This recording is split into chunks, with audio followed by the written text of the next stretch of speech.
ಮಾಡ್ತಕ್ಕಂಥ ಕಾರ್ಯಕ್ರಮಗಳಿದ್ದಾವಲ್ಲ, ಆ ಕಾರ್ಯಕ್ರಮಗಳು ಎಲ್ಲ ಧರ್ಮದ ಜನರಿಗೂ ಕೂಡ ಅನ್ವಯ ಆಗ್ತವೆ. ಎಲ್ಲ ನಾವು ಧರ್ಮ ನೋಡಲ್ಲ, ಜಾತಿ ನೋಡಲ್ಲ, ಎಲ್ರಿಗೂ ಯಾರು ಬಡವರಿದ್ದಾರೆ, ಬಡವರಿದ್ದಾರೆ ಆ ಬಡವರಿಗೆ ಆರ್ಥಿಕವಾಗಿ ಸಾಮಾಜಿಕವಾಗಿ ಶಕ್ತಿ ಕೊಡ್ತಕ್ಕಂಥ ಕೆಲಸವನ್ನು ಮಾಡ್ತೇವೆ.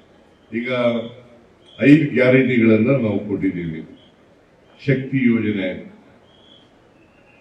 ಅನ್ನಭಾಗ್ಯ, ಗೃಹ ಜ್ಯೋತಿ, ಗೃಹಲಕ್ಷ್ಮಿ, ಯುವ ನಿಧಿ, ಈ ಎಲ್ಲ ಕಾರ್ಯಕ್ರಮಗಳು ಕೂಡ ಇಂಥ ಜಾತಿಗೆ ಸೀಮಿತವಾಗಿ ಕೊಡ್ತಕ್ಕಂಥ ಕಾರ್ಯಕ್ರಮಗಳಲ್ಲ, ಇಂಥ ಧರ್ಮದವರಿಗೆ ಕೊಡ್ತಕ್ಕಂಥ ಕಾರ್ಯಕ್ರಮಗಳಲ್ಲ.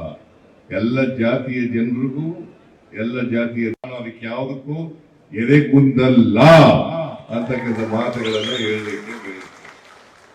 ಯಾರಿಗೂ ಎದೆಗುಂದಿ ನಾವು ಮಾಡ್ತಕ್ಕಂಥ ಕಾರ್ಯಕ್ರಮಗಳಿಂದ ವಿಮುಖರಾಗ್ತಕ್ಕಂಥ ಕೆಲಸವನ್ನು ಮಾಡಲ್ಲ. ನಮ್ದು ಎಲ್ಲ ಧರ್ಮದವರು, ಎಲ್ಲ ಜಾತಿಯವರು, ಎಲ್ಲ ಭಾಷೆಯವರು ಎಲ್ಲರೂ ಕೂಡ ಒಟ್ಟಿಗೆ ತಗೊಂಡು ಹೋಗ್ತಕ್ಕಂಥ ಪ್ರಯತ್ನ. ನಾವು ಮನುಷ್ಯನನ್ನ ಪ್ರೀತಿಸ್ಬೇಕು ಹೊರತು ನಾವೆಲ್ಲ ಮೂಲತಃ ಮನುಷ್ಯರು, ಆಮೇಲೆ ಧರ್ಮ, ಆಮೇಲೆ